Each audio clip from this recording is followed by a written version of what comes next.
Hi, coach. Welcome. Thank you. The games are coming so fast and then no time to rest. You are facing Nsoatreman tomorrow, a side that unfortunately got the better of us last season. What is the approach to this game and what are you expecting from your opponents tomorrow?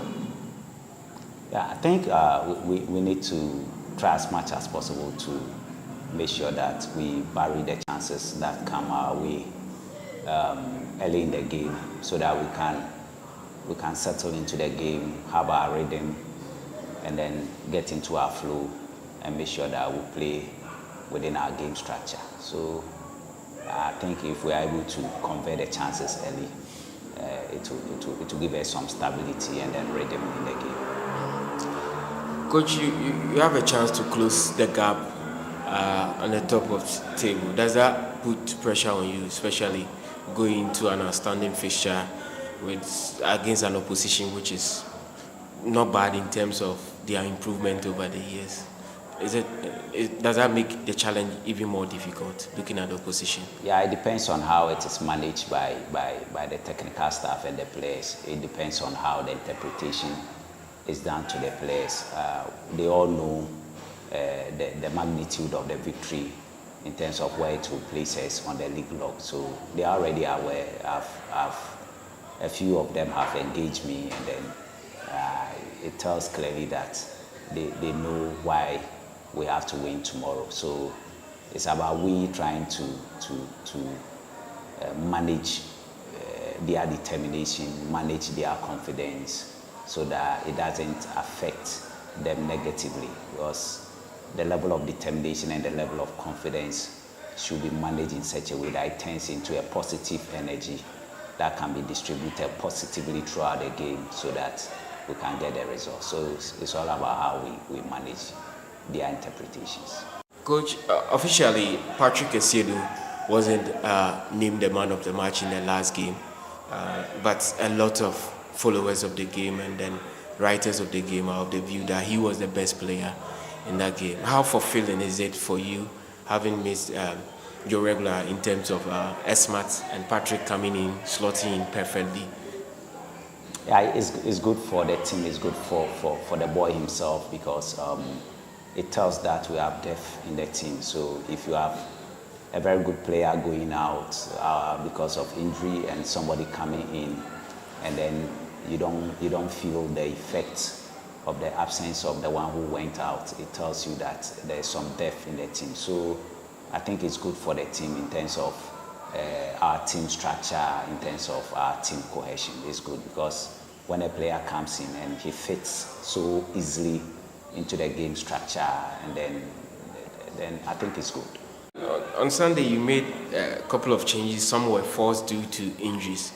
But in all, would you say there were lots of positive that you were so impressed about on Sunday's game, and then building on that, are we to expect finally your team getting these goals to make up for the numerous chances that people are saying that we created but can't complete? Yeah, I think the substitutions that we didn't make us lose our structure and then the intensity and the flow of our game. Rather, it kept us at that level throughout the game, to the extent that we even had some last-minute chances that were very, obvious for us to convert. So if players come from the bench and they come and then you don't lose your structure, your shape on the field, you don't lose your intensity, then it's a clear indication that those on the bench are equally poised and ready for action. So I think the substitutions were good, and to some of them, that was their first time of playing in the league. It was a good feel for them.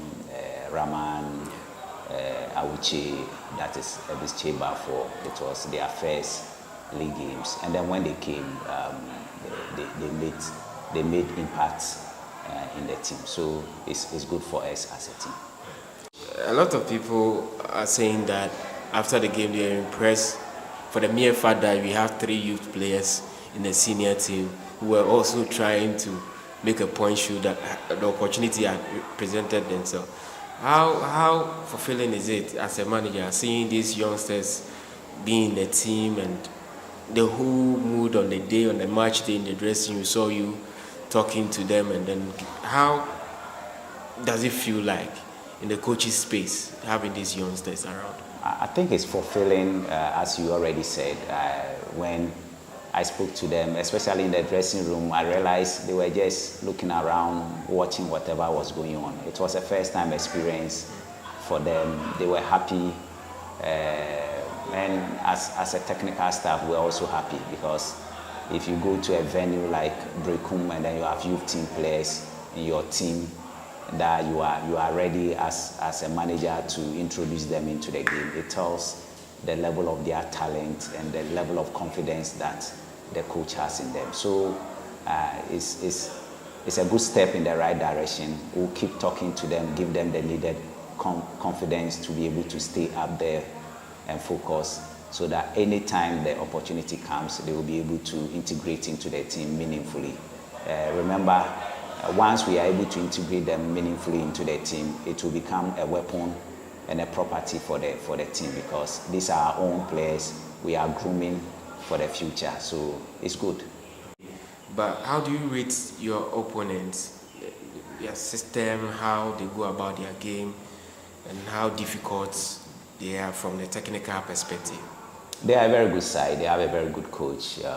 They are very good. I watch them, the African games, the Confederation Cup games. They can keep the ball very well. They are very athletic, and then they can run. They can cover a lot of grass on the field. So I think that in terms of possession, they can play. They are very confident on the ball. And then in terms of going on the counter-attack, they look very swift and very direct at goal.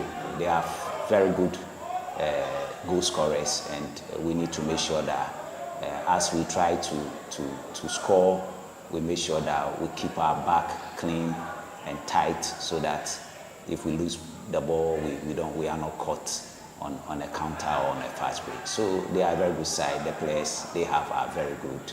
And remember, they are coming from an African campaign. They've had experience. They are very confident that they can play. And as usual, any team that comes to play Kotoko comes to prove that they are very capable and well positioned. And that's going to make the game very interesting tomorrow.